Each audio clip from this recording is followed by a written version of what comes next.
Hello and welcome to the Ice Guys. This is the show that takes you into the world of the National Hockey League. Every game, every day, from a betting perspective.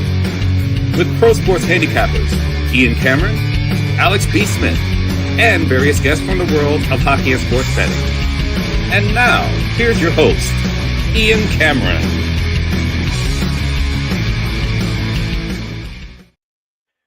Welcome to the Ice Guys, Monday, December 16th. Ian Cameron, Alex B. Smith with you on this Monday with 3 games taking place tonight in the NHL. We will break those down in just a few moments. It is a Manscaped Monday. It is a Solid Fire Monday for Boston Hemp Inc. And it's also our contest giveaway. 6 lucky winners coming at you for our holiday giveaway in partnership with Boston Hemp Inc. And we will have that contest giveaway right after we recap the Sunday action. So we're very much excited to award 6 very lucky and fortunate at this time of year Ice Guys viewers and listeners with some prizes. So looking forward to that. All right, let's get into Sunday's recap. It started off, I'm sure from Alex's perspective, with it being his team, on a very positive note with a 5-3 Chicago Blackhawks victory. Did grab a piece of Chicago, so was happy to see them get the W in that game, even though I was concerned about the back-to-back and the rest advantage for the Islanders. But very, very good stuff from the Blackhawks. It's a great day when Ilya Mikheyev scores a goal for the Chicago Blackhawks, and he got them going with the first goal of the game. Teravainen was absolutely terrific again. We got a goal and an assist, actually a goal and 2 assists in the victory. And I think this is maybe a sign that there's some really good shit to come for Connor Bedard. You talk about not only a big goal, but the game-winning goal with 54 seconds left in the third period to give the Blackhawks the lead. And then Connor Murphy would add the empty netter to put it away, a 5-3 win for the Chicago Blackhawks, and a solid victory. And like I said, I've honestly liked overall their play since the coaching change. There's been some bad moments. There's been some tough breaks. There's been some lapses here and there, but I just find they're playing a little bit more of an aggressive style. It's going to benefit them long term. They had to do something to try to get the offense going and really get Connor Bedard playing at a level that we know he's capable of. And we have certainly seen more signs of that in the few games since Anders Sorensen's arrival behind the bench. I'm so frustrated by the Sabres-Leafs game. Just took the wrong approach with Toronto, which was first period puck line, and that was probably their worst period of the game. And after that, they dominated pretty much, and they turned a 2-0 early deficit where they jumped on the Leafs and jumped on the young goalie, Dennis Hildeby.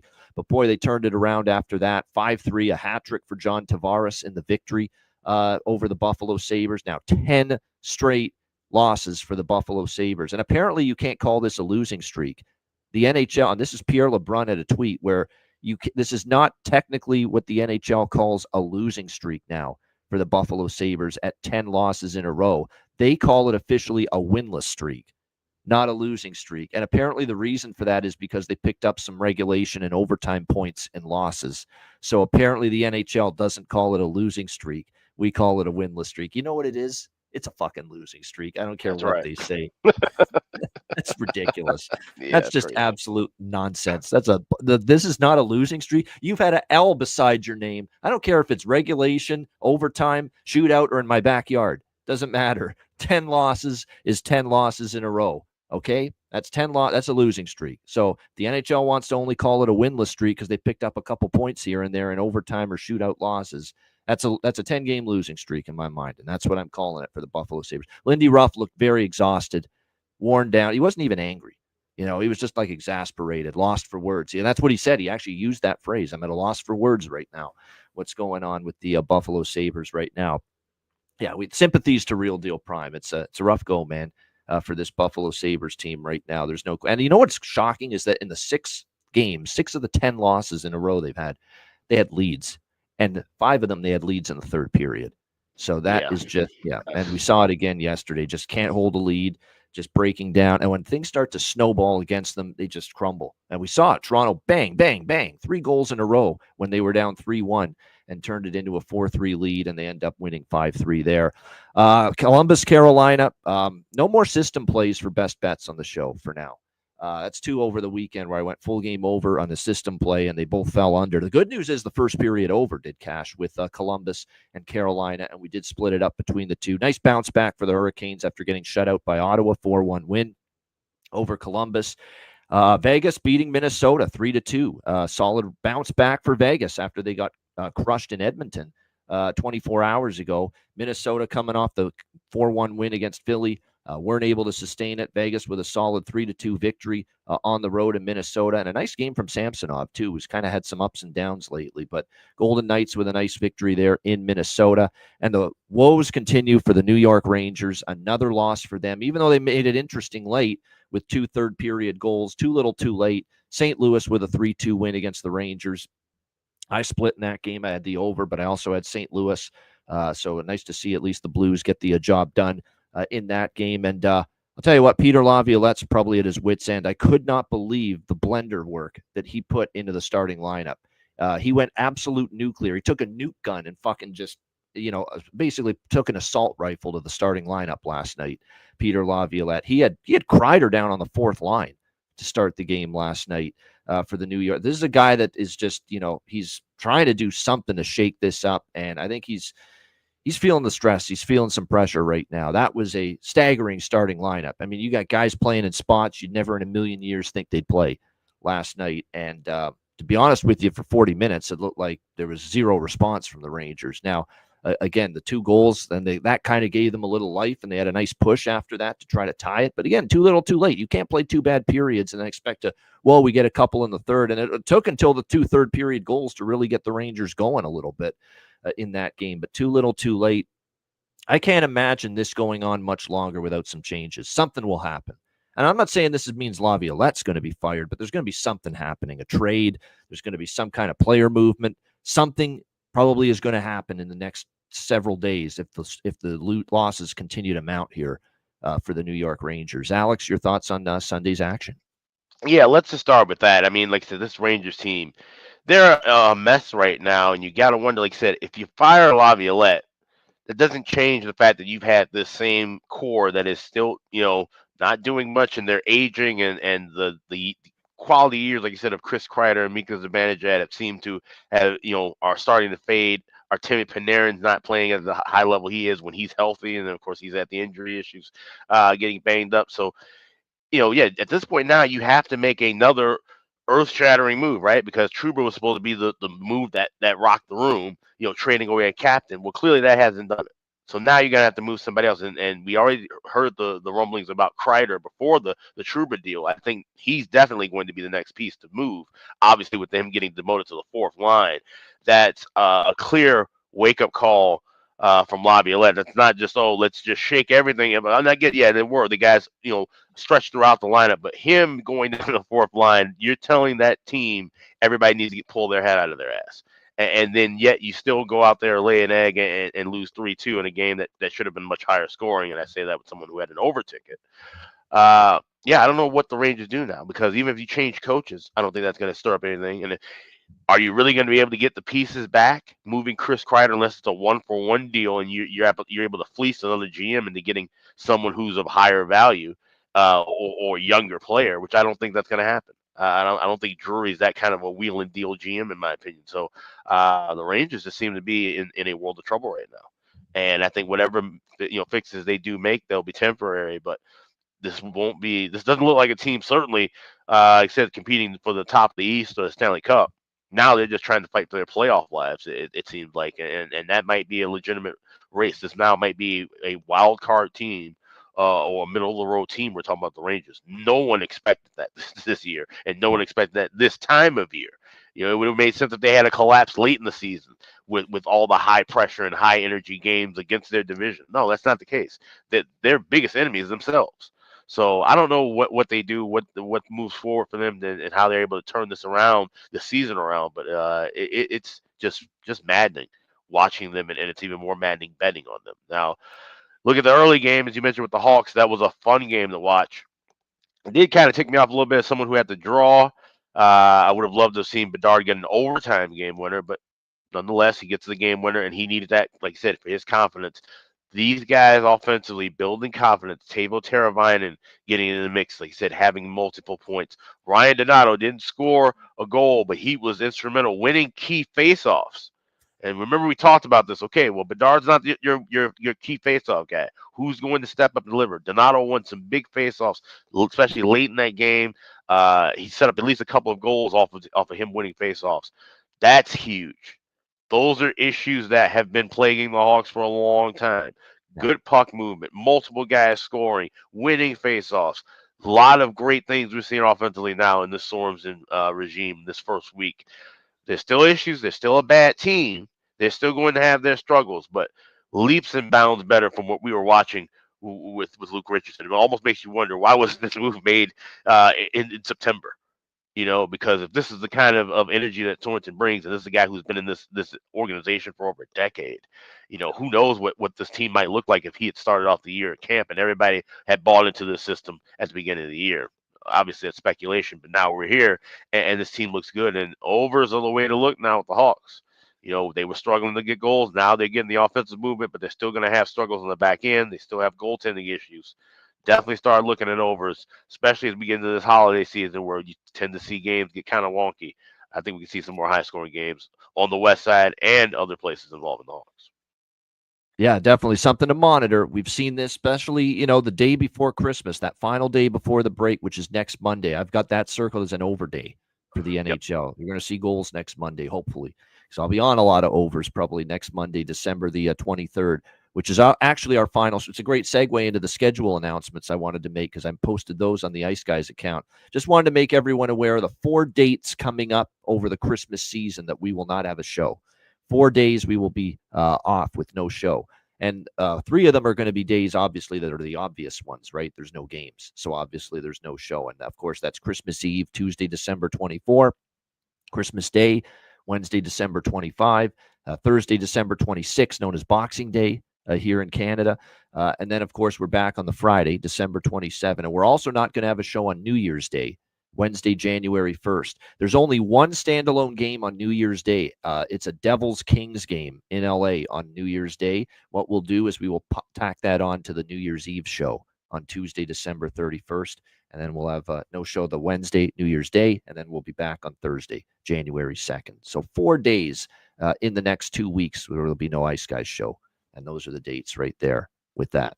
All right. It is, we're, of course, going to get to the Monday card in just a moment, but we have a contest giveaway coming up. And before we get to that, we, of course, want to acknowledge the great sponsors that we've partnered with for this contest. Our great sponsors. It's a solid fire Monday. It's Boston Hemp Inc.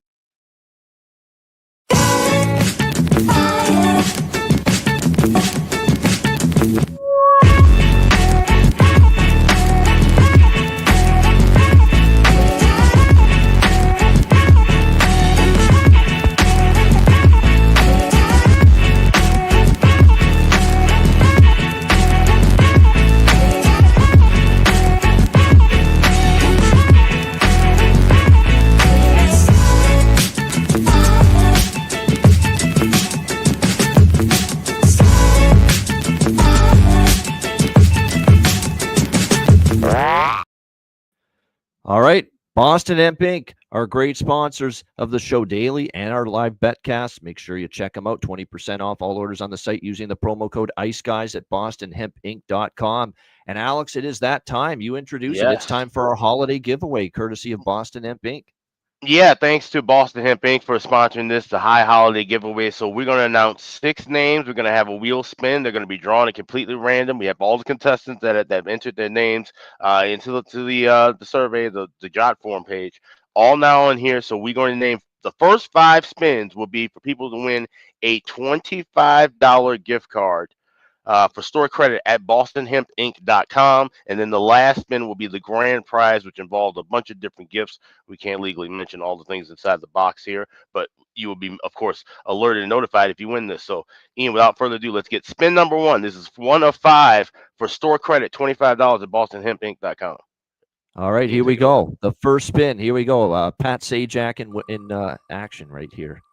Although it's Ryan Seacrest now with that show. Here we go. All right, Patrick Therrien. There you go. Congratulations. You are our first winner, first of 5 of the credit at 6 overall. So congratulations. All right, let's go with number 2.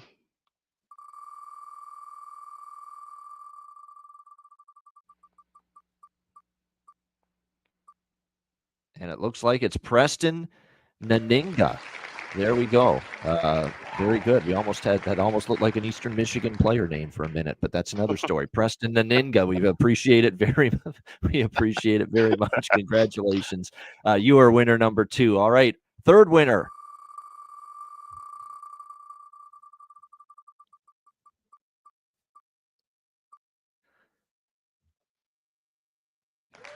Robert K. Very good. Congratulations. All right. Number 4. Now, this is again for that $25 credit, our 4th of 5.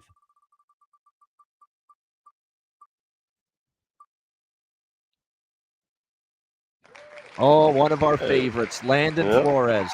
Landon, man, and he's in the chat right now. There we go. Congratulations. All right.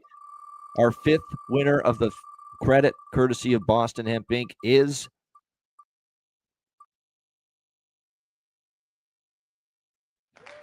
Mike Baggett. Congratulations, Mike Baggett. There we go, our 5th winner. All right, and our 6th, Alex, is for? This is the big grand prize winner here. They get a bunch of goodies. These are all my favorite things that I enjoy from Boston Hemp. Will all be sent to you in package, nice and neat. So here we go, the grand prize giveaway. There it is. The holiday gets me. There's the holiday Christmas bundle. Here we go.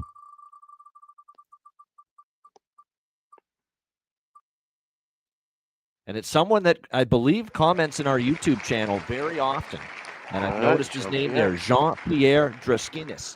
We appreciate you very much, JP. Congratulations. You are the Christmas bundle winner for Boston Hemp Inc. There you have it, folks. Yeah. There is our contest winners. We thank everyone for, first of all, entering. We appreciate it very much. And congratulations to the 6 winners.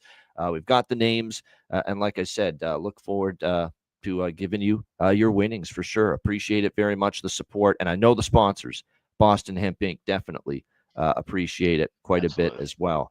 No doubt. So on we go. We appreciate everyone joining us like I said, signing up and participating in that contest. All right.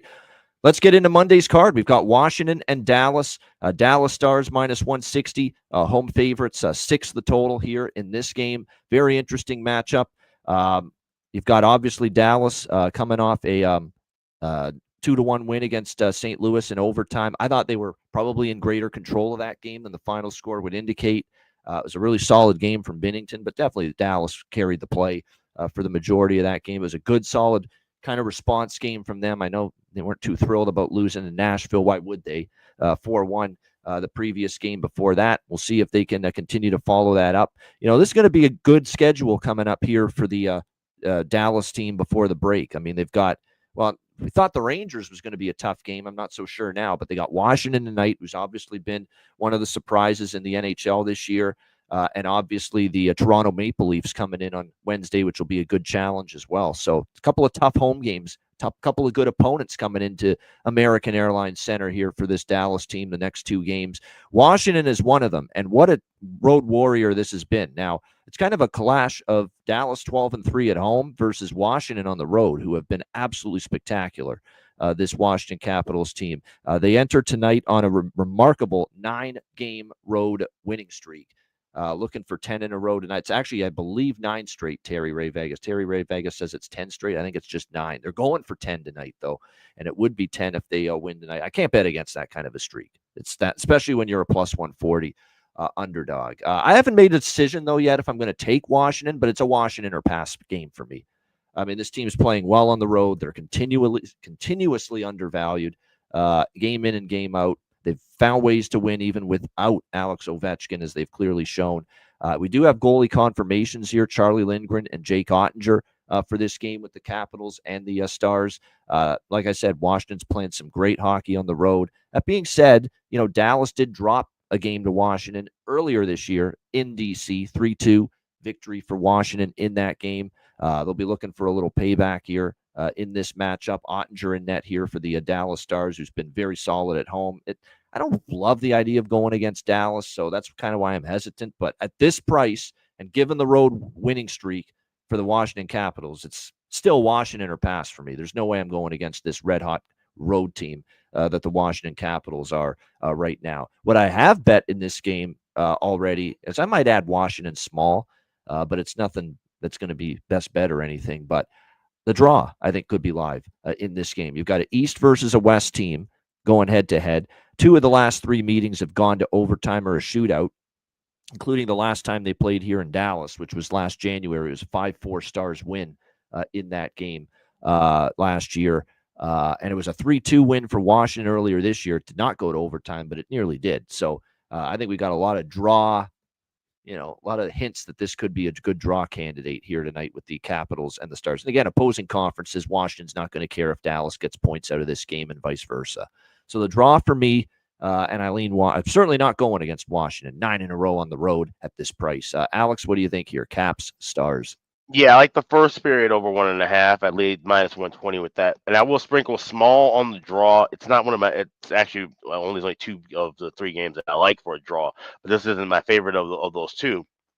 Like I said, even though with the 5-4 spots last year and that 3-2 game that's past year, that game should have gone to OT. But like I said, Washington kind of hot on the road right now, so we've been getting burned with some late goals that's keeping us off some of these draws of late. I wouldn't be shocked if Washington ends up getting one late in this contest. So I will have a little sprinkle on it, but wouldn't shock me one bit if it doesn't come through. I'd like the first period over a bit more. I laid $1.20 with that over at FanDuel. There's a lot of good goal candidates for Washington. McMichael's on the top line with Strome. Radish has been moved up. Taylor Radish has been moved up to the top line as well. So keep an eye on him. Hasn't scored lately, but now getting the top line assignment worth a look. And obviously I've talked about Protas a lot, and you have to talk about Tom Wilson right now and what he is doing. 4 goals in the last 3 games right now for the Washington Capitals going into this matchup here against Dallas. Meanwhile, you look at the Stars. Leon, everyone's raving about him, even though it's only been a couple games for him now in the lineup. But Leon Bischel for the Dallas Stars on the blue line, 1 goal in his NHL debut. He had this thunderous hit that he laid the other night on Braden Shen in the game against the St. Louis Blues. So been very impressed with what I've seen from him. Matt Duchene, of course, getting the game winner, of course, against the St. Louis Blues in overtime the other night. Was a heck of a goal as well. No question about that. Thomas Harley, by the way, for the Dallas Stars has popped up on the injury report. They are battling some injuries on the blue line right now. Dumba's day-to-day, Lundqvist's day-to-day. Thomas Harley, we'll have to see if he suits up tonight, but an illness might keep him out of the lineup. We'll see. But again, they've got Heiskanen, Lindell, and Smith, and Lyubushkin. Bischel now, of course, in the lineup too. But certainly, testing their depth a little bit. Let's put it that way for the Dallas Stars at the moment. So interesting to see how they overcome that here tonight. I think as far as this game here for Dallas, that Stankoven has been playing with Duchene and Marchment the last little bit without, of course, Tyler Seguin, who's still on IR. That line continues to be, really solid, really, really good for the Dallas Stars overall. There's no question. Again, Duchene, you see what he's done a little bit here, getting the overtime goal against St. Louis.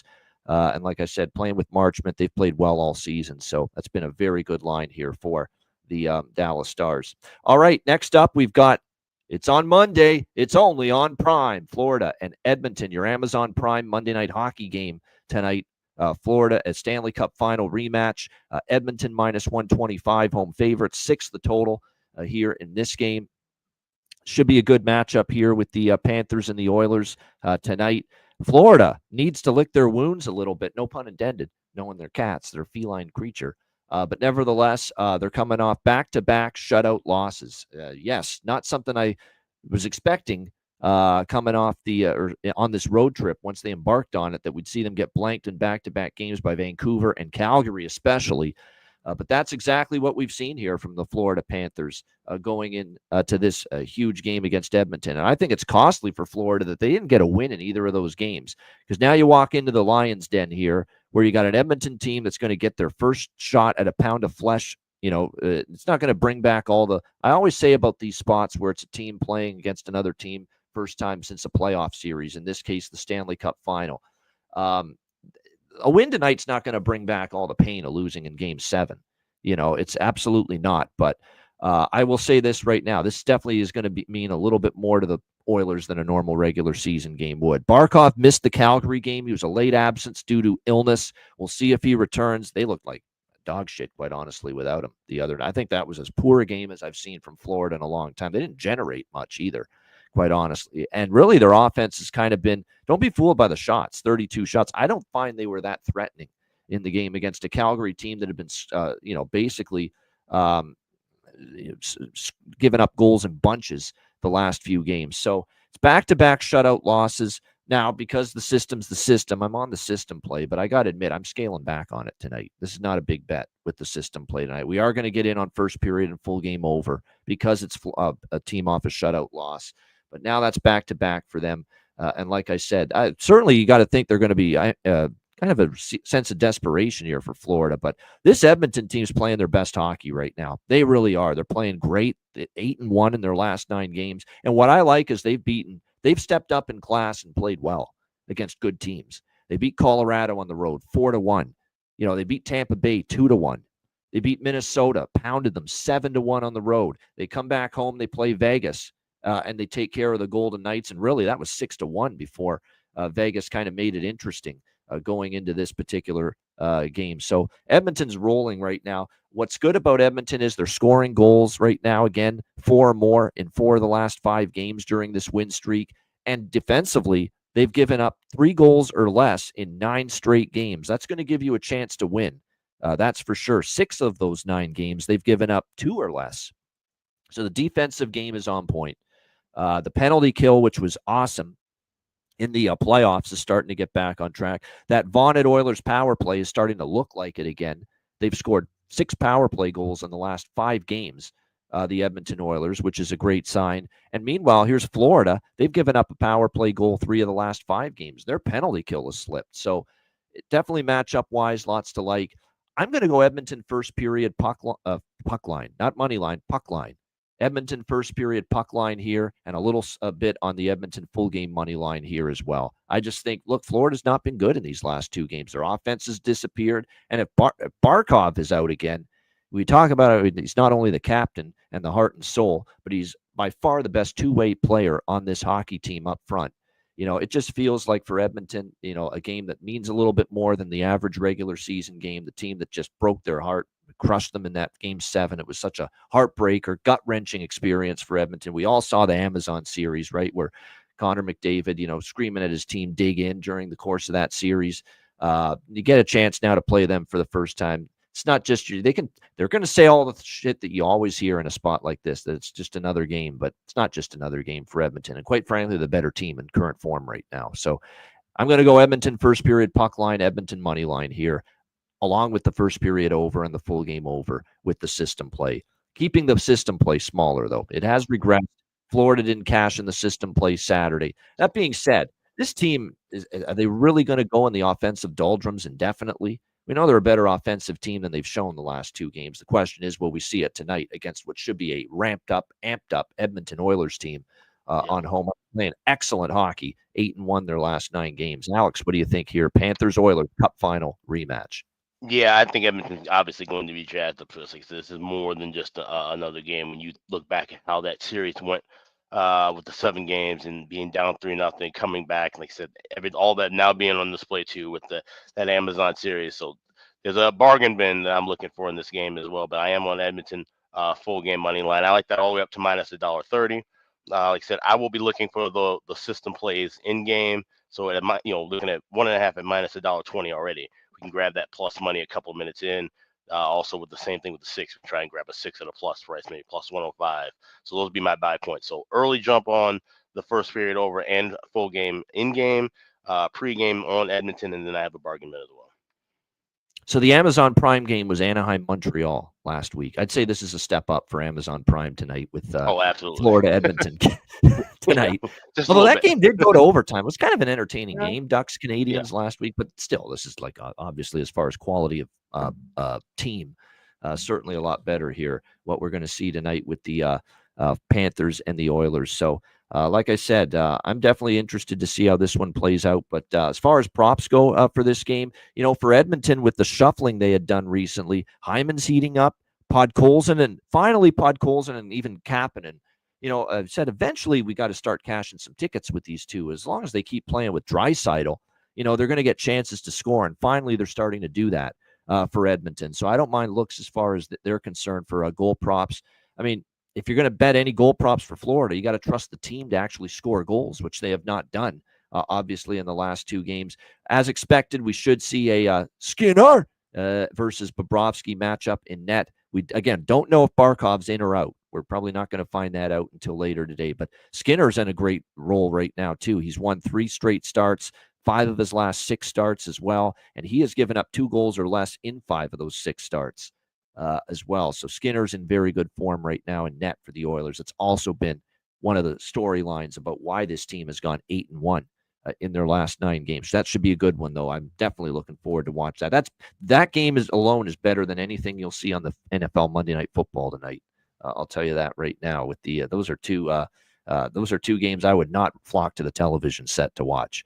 Raiders and Falcons, and unfortunately Alex's Bears and the Vikings with those 2 games. So yeah, watch some Florida Edmonton tonight. That's a good call. Washington Dallas, a good game too. I am looking forward to that as well. All right, next up, and even this one, Colorado and Vancouver. We've got Colorado minus 150 road favorites, 6 the total in this game. Something's off with Vancouver. It's been a weird vibe with them. I don't know what it is about playing in their home venue, Rogers Arena, but it's just not been very kind to them.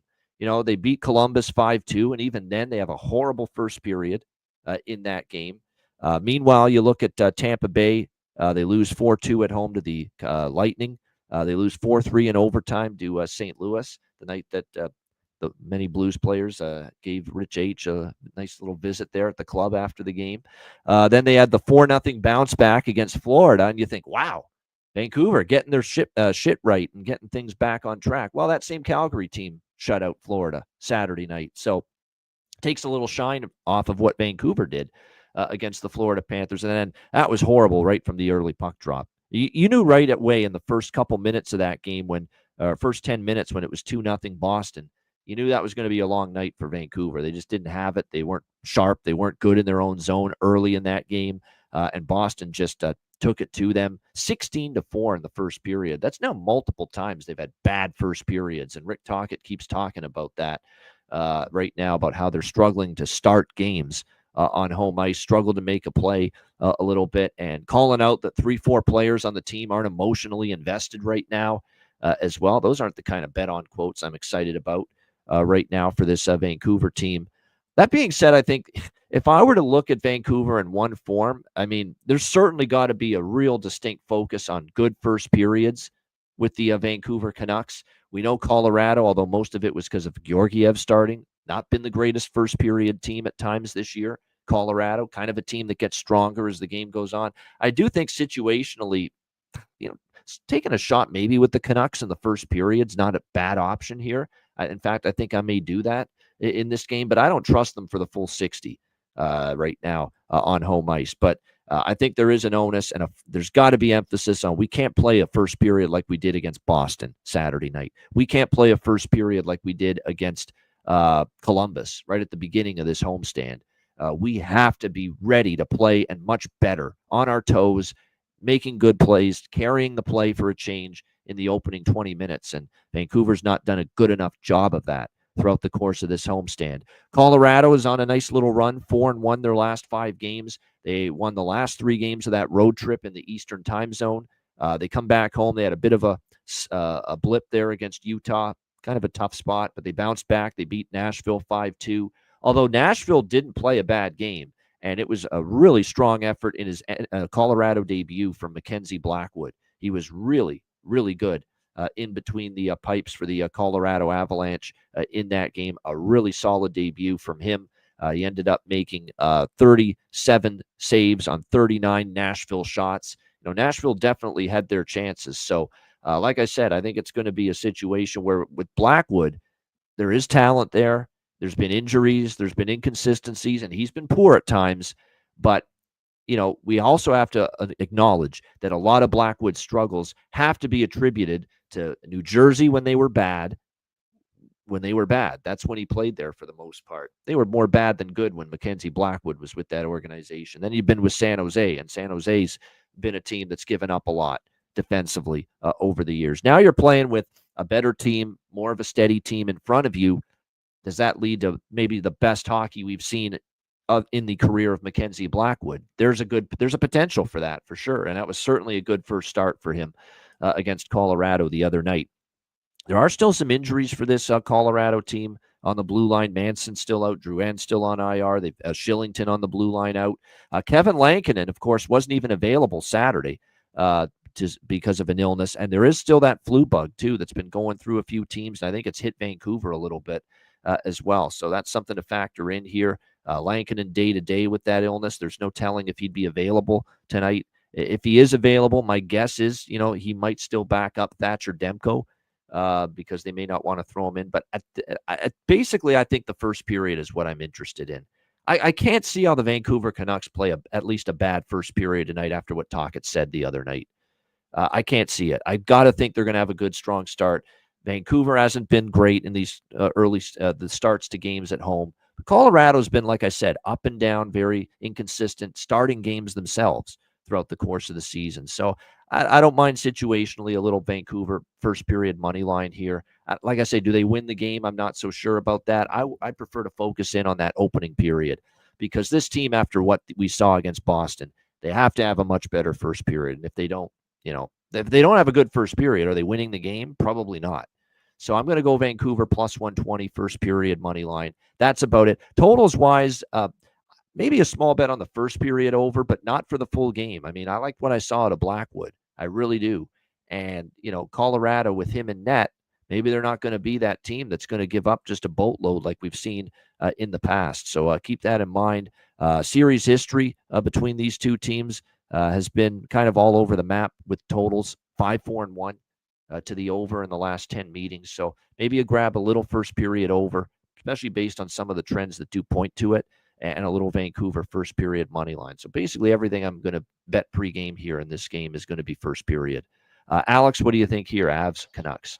Yeah, this is the game. The only thing I like here is the draw. I grabbed plus 333 at Bet Online. Like I said, obviously the trend has faded a little bit with the Canucks, and every game they're just going past 60 right now. But like you said, they're playing well, and if they get the jump early, that Colorado's a team that responds to punch back and plays well late in games. So I could see where this we've seen this before, the last meeting with these two teams. And in fact, the last time these two teams played, going back last year, I just looked at the date of that head-to-head. That was March 13th. That's when we bet Colorado to come back as plus 850 underdogs and also had plus 750 in the draw live in that game. I remember that vividly. We were all talking about that in our group text. So no reason to have to do that live. We'll just do a pregame. Draw plus 333 for me. No doubt. So we'll see if they're emotionally invested tonight, the Vancouver Canucks. That was the term used by Rick Tocchet after the Boston loss. And like I said, this team has to finally show on home ice. Maybe they're not capable of it, but certainly situationally, if they're ever going to have a good start to a game and a good first 20 minutes, you got to think it's tonight after the way that game just was terrible from them, right from the opening puck drop.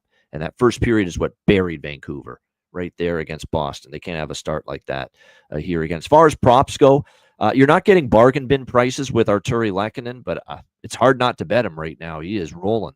Playing with McKinnon and Rantanen on that top line for the Colorado Avalanche right now. Ross Colton, probably worth a look as well on the second line for the Avs. For Vancouver, it's been a lot of the, Jake DeBrusk continues to be very good for this team. Keep an eye on this guy, too, on the second line. Max Sasson. Okay, he scored against Boston. He had 2 assists against Florida. I think Rick Tocchet trusts him because he's moved up to playing with Pettersson and DeBrusk for this team. So I think there's a little value there on Mr. Max here, Max Sasson, and I'm kind of giving it away for bargain bin later, but there you go. I definitely think he's worth a look. And again, he got a goal for them against Boston. In fact, their only goal in that 5-1 loss to the Boston Bruins on Saturday night. Shout out to everyone in the chat. We appreciate it very much. Hit the like button on the way out. No question about that. And like I said, we're going to be without Alex for a few days. That's always, we're always going to miss him, but he's still right here. He's going to be handicapping the card on a daily basis. He'll be back on Saturday as he prepares to fly back home to Chicago. So he'll be rejoining the show with us on Saturday. But we got you covered this week. Matt's going to be on Tuesday and Thursday, as usual, work permitting. And then, of course, we get maybe his brother joining us. We got Mohammed Jama, one of our longtime. He's been on the show in the past. He stepped up and volunteered to fill in a couple of times this week, likely on Thursday and Friday. So he'll be joining us on the show. So like I said, we'll still have some people coming in to help out yours truly here on the show throughout the course of the week. And speaking of helping out, you guys are helping us out by being a Patreon member. Patreon.com/Ice Guys, just $10 per month. We appreciate it very much. We are again on the drive for 200 Patreon members. We are closing in on that number. And again, you're going to get goalie charts, totals charts, all exclusive bonus content on the Patreon page. We're going to have exclusive Patreon-only live betcasts starting in January and beyond. Can't wait to start getting those fired up again. You know what I like about the Patreon exclusive live betcast? A little more of a, low-key atmosphere. That's what I like. Just, we get less people on the stream because it's only accessible to Patreon members, but it's more of a, intimate, laid-back, betcast, if you will, those ones. So we're looking forward to the Patreon exclusive live betcast starting again in January. And, of course, you get our daily betting card each and every day, sides, totals, player props posted each day on the Patreon page. So make sure you sign up. Your subscription goes a long way to supporting the show. $10 per month, patreon.com/Ice Guys. Also, check out the Ice Guys store, iceguys.myspreadshop.com. You're going to have to use the higher shipping rates to get things in time for the holidays. You're running out of time. We're just about a week away from Christmas Eve and Christmas Day. So you got to act fast if you want to get it in time for the holidays. Otherwise, you just want to get it anytime throughout the year or just have it ready for 2025. Order now. It's at iceguys.myspreadshop.com. All right, we got Bargain Bin Special of the night and Best Bets coming up in just a moment, right after we hear on a Manscaped Monday from Manscaped. This episode is brought to you by Manscaped, the global leader in men's lifestyle and grooming. Every man knows the unbeatable feeling of a fresh barbershop shave. What if I told you that you no longer have to wait weeks or months between appointments to experience it? Introducing Manscaped's newest innovation, the Chairman Pro electric foil shaver, the game-changing tool that brings the luxury of a professional shave right into your home. Whether you're after that daily silky smooth finish or prefer to maintain a rugged 5 o'clock shadow, the Chairman Pro electric foil shaver is your go-to for precision and style every time. Head over to manscaped.com and join the over 11 million men worldwide who trust Manscaped by using promo code ICEGUYS for 20% off and free shipping. What makes this Chairman Pro stand out? Versatility, precision. It comes with 2 interchangeable blade heads. You have the skin-safe foil, 4-blade foil for that close, smooth shave when you're looking to go completely clean. And if a clean shave isn't your style, that's okay. Switch to the skin-safe stubble trimmer to keep your stubble looking sharp and polished. Both heads are designed with skin-safe technology to help reduce razor burn and irritation. The last thing you need is to get nicks and cuts and all that shit to really irritate your skin. This will leave your skin feeling smooth and comfortable after every shave, reducing redness or discomfort. And a standout feature that truly differentiates the Chairman Pro is the Flex Adjust technology to give you that superior shave by allowing both blades and the pivoting head to seamlessly adapt to the unique contours of your face, and is gentle on the neck area to help you maintain great contact with your skin at every angle. If you want even more precision, there's a precision lock. When you lock it, the blade head sits firm so you can achieve a more precise shave. The Chairman is Pro is waterproof as well. You can use it in the shower. And the waterproof feature doesn't just make shaving easier, it also simplifies cleanup too. Just a quick rinse under the sink and you're all set. The Chairman Pro isn't just for daily shaves either. It's powerful enough to tackle up to 5-day growth, making it perfect whether you're shaving every day or just tidying up after a few days. And up to 75 minutes of runtime on a single charge, you can take your time getting the perfect shave. It even has a travel lock to help make sure it doesn't accidentally turn on when you've got it in your bag when you're on the go. Get the Chairman Pro today. It is worth it, and experience a shave that is as smooth as you deserve. Get 20% off and free shipping with the promo code ICEGUYS at manscaped.com. That's 20% off and free shipping with the promo code ICEGUYS at manscaped.com.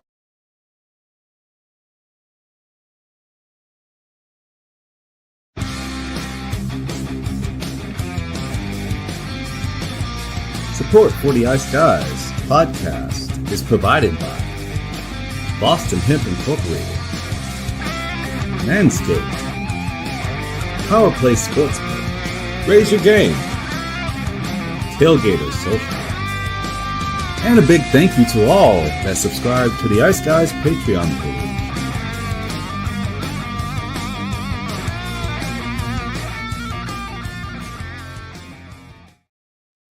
All right, shout out and thanks to all our sponsors of the show. Funny to see Real Deal Prime. Look, Real Deal Prime, man, I know you're a huge Sabers fan. It did remind me seeing Real Deal Prime and commenting in the chat to mention that the owner of the Buffalo Sabres is traveling to Montreal, Terry Pagula, to meet with the team, apparently. I don't know what the fuck he can say at this point. Like, what's he going to say? You know, get your asses in gear. Let's go. You're embarrassing, the city, right? What's he going to say? Like, what could he possibly say? What could a visit from him possibly do to make things better? Like, how is that going to impact them on the ice? I don't see how it helps, quite honestly, personally. This is a guy that, like I said, he's put all of his energies mostly in the Bills, by the way. And look, and I find he's kind of run the hockey team not to the same level of focus and precision that he's done it with the Bills. And you're seeing it in the results right now with both of those teams. The Bills are, competing for a Super Bowl. Sabres are competing for last place in the league. So, that's the difference right now. And like I said, I don't know what that's going to do personally. I yawn at that, news item that he's going to actually speak to the team, apparently. Right. Yeah. I don't see what, like I said, when in modern times, have you heard of an owner joining the team, for a meeting or anything like that, and we're hearing of a bump or a boost afterward? Yeah. So bottom line, am I laying minus 135? We'll get to this tomorrow. Am I laying minus 135 with Buffalo and Montreal tomorrow? And absolutely not. No, absolutely not. All right, we got bargain bin special. Doesn't mean I'm on Montreal, but I'm definitely not going to be laying a price with Buffalo there. All right, bargain bin special of the night for this Monday. Alex, what do you like in the bargain bin? Yeah, we got the rematch of last year's Stanley Cup final. We got Florida taking on Edmonton, and obviously, like you said, with that Amazon documentary, there was a whole big focus on Connor McDavid. He wins this Conn Smythe Trophy, doesn't accept it because he's pissed because the team just lost the Stanley Cup. And people make whatever criticisms about that, but I think he comes out guns blazing tonight. I like him to score not once but twice, 2 or more goals, plus 900 available at FanDuel for number 97, Connor McDavid. I think this is going to be a big game for him. I think he's going to step up and put his team on his back like he always does. So give me McDavid to get 2 goals plus 900 for the Edmonton Oilers. That's my bargain bin special. It's Monday. If there's ever a game in an opponent he'd want to strike twice and be more aggressive and shoot the puck more, it might be tonight. Like, I don't think anyone was more hurt and distraught after losing in that final than Connor McDavid. I don't think anyone was. And that getting a chance to play them for the first time, you'd expect him to have a monster effort tonight. And I like that. At plus 900, Connor McDavid, over 1.5 goals for Alex B. Smith with his bargain bin special of the night. My bargain bin special of the night, I kind of gave it away with the last game we talked about, Colorado and Vancouver. We can get plus 950 at BetMGM with this guy to score a goal tonight. He scored against Boston Saturday, the only goal for Vancouver, playing with Pettersson and DeBrusk on the second line. Let's go with Max Sasson. Don't get sassy with me. Max Sasson, plus 950 for the Vancouver Canucks. That will be my bargain bin special of the night. All right, best bets, Alex. What do you like?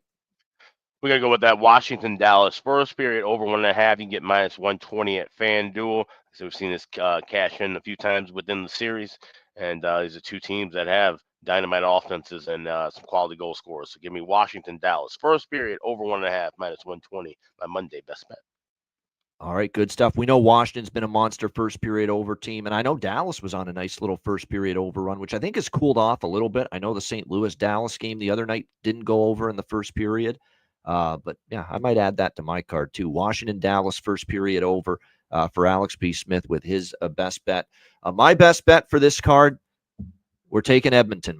Just keeping it simple. Edmonton money line, minus 120 against Florida. I think they've had this game circled for a while, and there's no better time to play Florida than right now. They just look out of sorts. They look off kilter. They just don't look like they're totally right at this point in time. So I like Edmonton here. This is the revenge spots I'm always leery of sometimes, but this is meaningful revenge in my opinion, just because of the way it ended. Game 7, 1-goal loss, heartbreak city for Edmonton, and now getting a chance to maybe pounce on a Florida team that isn't playing great on this road trip. And they barely beat Seattle, and they only scored 2 goals in that game as well to start the road trip. Not to mention their captain, Alexander Barkov's no sure thing to return to the lineup after missing the Calgary game due to an illness. He might be out again. So you take him out, and like I said, I think Florida's walking into the proverbial hornet's nest tonight in Edmonton. So 8-1 Oilers in their last 9 games. They're playing great, and I think they're going to bring a hell of an effort tonight. Edmonton minus 120 against Florida. That'll be my best bet here for this Monday NHL card. Shout out to everyone in the chat. Hit the like button. Alex, we'll let you say a few words because we won't see you till Saturday. Yeah, no, I just hope everybody has a good week. Like I said, all my plays that I have will be on the Patreon page. So sign up, patreon.com/Ice Guys. Bargain bin will be there every day. Best bet will be there every day. If nothing else, those two will always be covered on days when I'm not on the show. But I'll be back on Saturday, like I said, flying home Chicago, getting a bunch of things tidied up and straightened out for the holidays and stuff. So looking forward to that. Looking forward to being back home. So you guys will see me. I'll have a couple of new jerseys that I'll be debuting later on my trip as well too. So that'll be fun to watch as well. But yeah, just hope everybody has a great time, and I'll see you guys before the holiday. I'll be back, except for the weekend. Exactly. Yeah, this is we'll get Alex. Alex will be on a couple of times before the holidays, and of course we've got the shows all throughout the week. We're shows every day right through till next Monday, and then we're off next Tuesday through Thursday over the Christmas break there for the NHL. All right.